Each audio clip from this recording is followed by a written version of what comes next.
recevoir chez vous. Bonjour à tous et bienvenue aux informations. Infocité, le journal de l'info de proximité sur la 95.2. Le vendredi prochain sera célébrée la fête du Tabaski sur toute l'étendue du territoire national.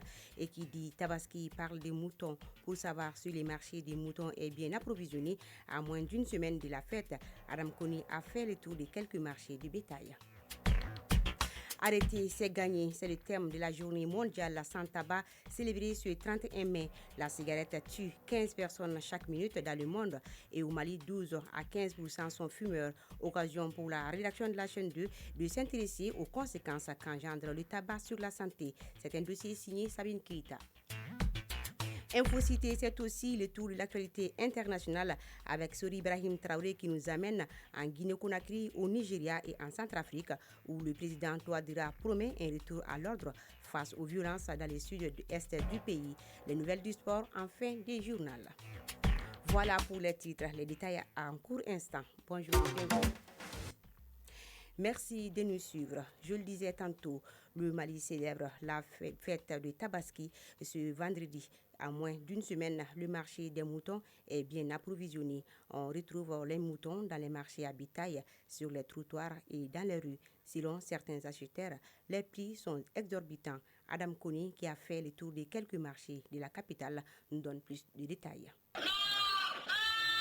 Il est 10h du matin au marché des moutons de l'hippodrome. Sous un soleil de plomb, les moutons belles, les vendeurs annoncent les prix à haute voix et les clients négocient. Ce mouton-là, c'est 250 000 francs. Lance un vendeur, juste à côté, un client secoue la tête. C'est trop cher. L'année dernière, j'en ai eu un à 185 000 francs. Selon plusieurs vendeurs, les prix sont plus élevés cette année. Abdoulaye Diakité, un éleveur venu de Mopti. Le carburant est cher. Amener les moutons ici n'est pas facile. Et le transport aussi est cher. On est obligé d'augmenter le prix d'un mouton pour avoir notre bénéfice, pour donner un sens à notre travail. La Sinandao, un vendeur de moutons à Mayamboukou, nous parle de son marché. Les moutons viennent de chez moi et je les vends ici. Aucun de mes moutons n'est venu d'ailleurs. Ils ont tous été élevés et nourris par moi-même. Les clients ont déjà commencé à les acheter. Malgré la cherté évoquée, les clients sont au rendez-vous. Certains achètent tôt pour éviter la hausse des prix de la dernière minute. Alassane Konaté, client. J'achète mes moutons bien avant la fête parce que je vois que au début c'est moins cher, mais à l'approche ça devient plus cher. Le prix devient exorbitant.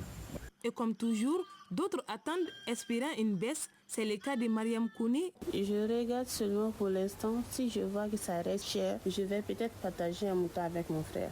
Gossou Drago, client. Je n'ai pas encore acheté mon mouton parce que les prix sont élevés. Je ne peux pas acheter un mouton maigre à 200 ou 250 000 francs et le ramener à la maison. Je préfère attendre pour voir si les prix baissent.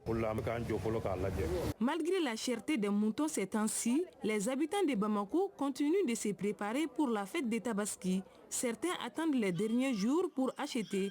D'autres cherchent des solutions alternatives. Malgré les difficultés, chacun espère pouvoir célébrer la fête dans la paix et la dignité. Vivement le vendredi.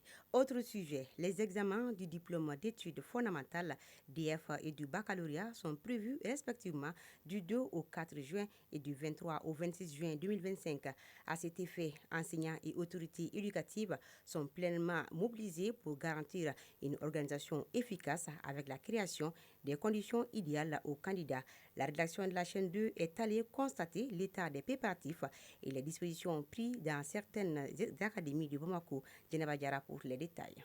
Les enseignants et responsables d'académies d'enseignement sont en pleine préparation afin d'assurer la réussite des épreuves du DF et du BAC. Nous sommes présentement au centre d'animation pédagogique de Sangariboukou, en rive gauche de Bamako. Bien occupé, Basile Diarra, le chargé de suivi en sciences, maths, physique, chimie, décrit l'état des lieux pour son CAP. L'organisation des examens, précisément le DF au sein de notre CAP à Sangariboukou ici, c'est organisé par commune et nous avons trois QG à voir. Il y a la commune de Djirakoraji et Safo qui est gérée géré par la directrice du CAP. Le DCAP adjoint, lui, il gère la commune de Morobougou et Gabakoro droit. Et le troisième QG, c'est au sein du CAP même, géré par le CO. D'une rive à une autre, cette fois-ci, nous sommes à l'Académie d'enseignement de Kalabankoro. Avec Demba Silla, chef section éducation de base, nous notons un nombre important de candidats dans l'arrondissement de Kalabankoro. Au niveau de l'Académie d'enseignement de Kalabankoro, nous avons 36 544 candidats répartis entre 170 centres,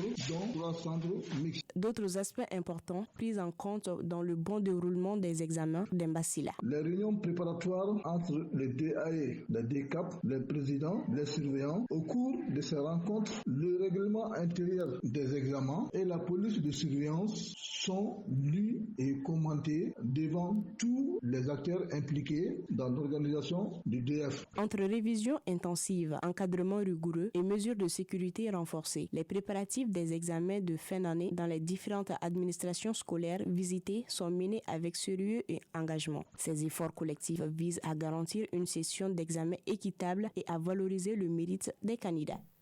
Parlons pèlerinage à la Mecque. Le passage dans la ville sainte de Médine pour les prières et bénédictions est capital pour le Hajj. Dans l'accomplissement du 5e pilier de l'islam, chaque prière obligatoire dans la mosquée prophétique correspond à 1000 récompenses, nous indique Imam Moulay Adi Kourechi. Au micro de Cheikh Fanta Maridjaï, il évoque toute la symbolique et l'avantage des prières et bénédictions à Médine. Je vous propose de l'écouter. Pourquoi les pèlerins commencent d'abord par Médine? C'est très important. Il y a à peu près quelques objectifs. Parmi les objectifs de passage ou bien de séjour en Médine, ça c'est de rendre d'abord la visite au prophète Mohammed, que la paix et les salut soient sur lui. À travers l'un de ses hadiths, il a dit que toute personne qui arrive à effectuer le pèlerinage sans lui rendre visite, il a un cœur dur. Donc c'est pour cela qu'on fait le séjour d'abord à Médine. Bon, maintenant, le deuxième objectif, ça c'est de prier 40 prières obligatoires pendant 8 jours. C'est pour cela que tous les pèlerins font passer 8 jours ici pour effectuer 40 prières dans la mosquée prophétique. Pourquoi? Parce que chaque prière obligatoire dans la mosquée prophétique correspond à 1000 récompenses. Voilà des propos de l'imam Moulay Adi Kourechi depuis la Mecque. Vous pourrez suivre l'intégralité de ces explications dans l'émission Entretien de la 2 à partir de 12h30 sur la chaîne 2.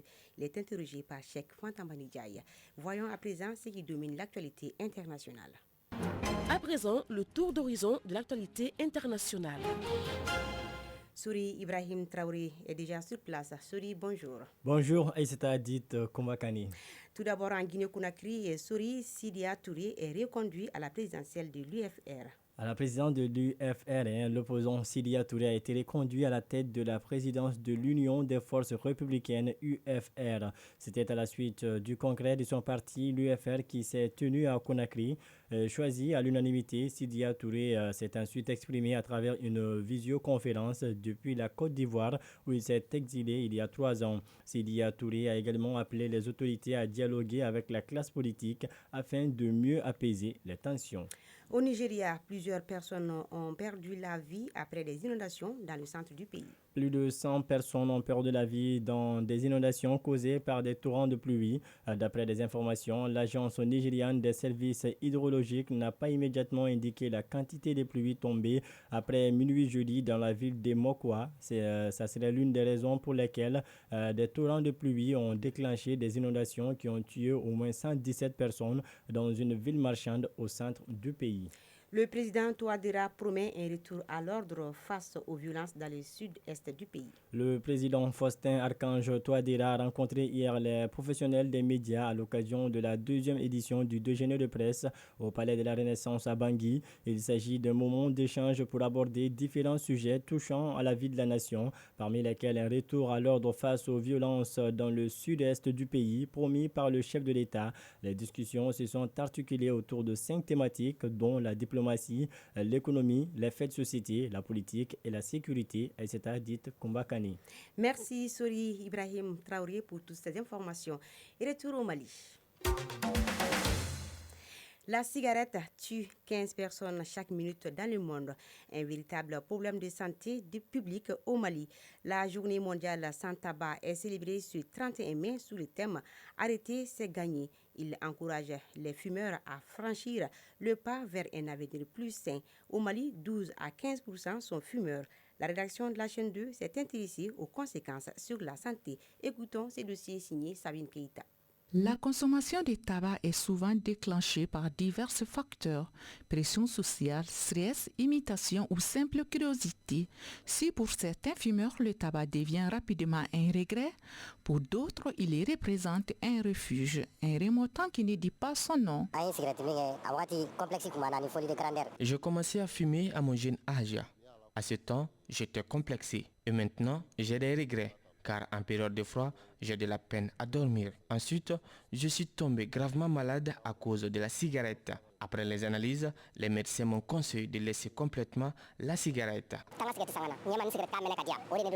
J'ai commencé à fumer à côté de mes grands frères qui m'envoyaient acheter pour eux. Aujourd'hui, je sais très bien que la cigarette a bel et bien des conséquences. Mais à vrai dire, je ne peux pas laisser la cigarette. C'est ma source de motivation et d'inspiration.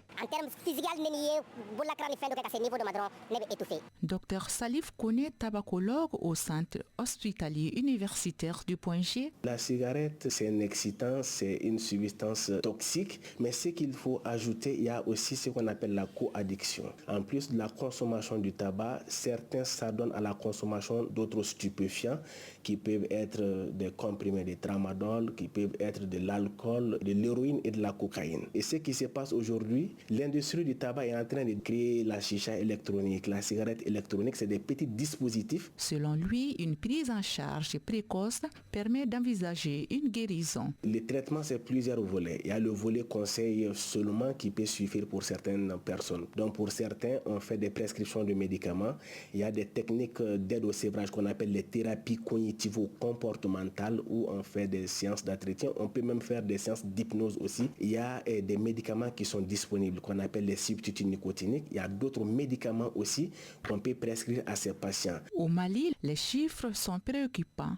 Entre 12% et 15% de la population consomme du tabac. Dr Salif Kone, tabacologue. Les conséquences du tabac sont très dures parce que chaque minute, la cigarette tue 15 personnes. Aujourd'hui, les spécialistes alertent sur les conséquences irréversibles du tabac sur la santé humaine. Si nous nous accentuons un peu sur les statistiques de l'Organisation mondiale de la santé, dans le monde entier, il y a plus d'1 milliard de fumeurs et le tabac tue chaque année à peu près 8 millions de personnes. Et parmi ces 8 millions de personnes, il y a 1 million qui sont des tabagiques passifs. Le tabac est un facteur de beaucoup de maladies, à savoir les maladies cardiovasculaires, l'hypertension artérielle, les maladies coronariennes. Et sur le plan pulmonaire, il y a le cancer du poumon, il y a les bronchites chroniques qui sont aussi des complications du tabac. Une des complications majeures, c'est la bronchopneumopathie chronique obstructive qui entraîne une détresse respiratoire sévère chez ces patients. Dans le cadre de la lutte contre le tabagisme qu'a été initiée la Semaine sans tabac, son objectif principal est de soutenir les fumeurs dans leur démarche d'arrêt et de sensibiliser l'ensemble de la population aux effets nocifs du tabagisme. La santé rime avec le sport. Les nouvelles du sport, c'est juste après ça.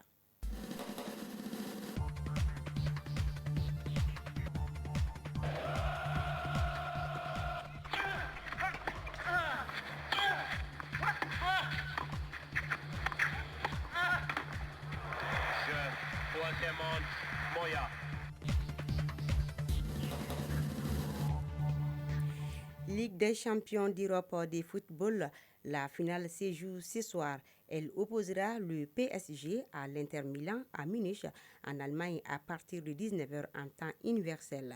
L'actualité sportive dans notre pays reste dominée par la Coupe du Mali de football. L'édition 2025 connaîtra son épilogue aujourd'hui, à l'issue de la finale qui mettra aux prises le stade malien de Bamako et les Djoliba Assi.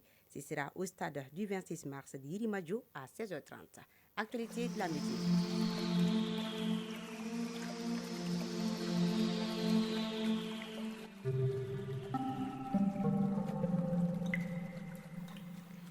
La météo avant de boucler cette édition, la journée sera ensoleillée avec une température de 35 degrés Celsius sur Bamako et environ. La maximale attendue sera de 38 degrés Celsius. Le coucher du soleil est prévu pour 18h54. Et c'est la fin de ce journal-là qui vous a été présenté par Aïssata Dit Koumakani, réalisation Samba Sanogo, Suleiman Fomba, mise en onde Penandawa, mise en ligne Baditouri, coordination éditoriale Sédou Traoré et Dje Fadjara. Grand merci à vous aussi de votre aimable attention. Bon appétit si vous êtes déjà à table.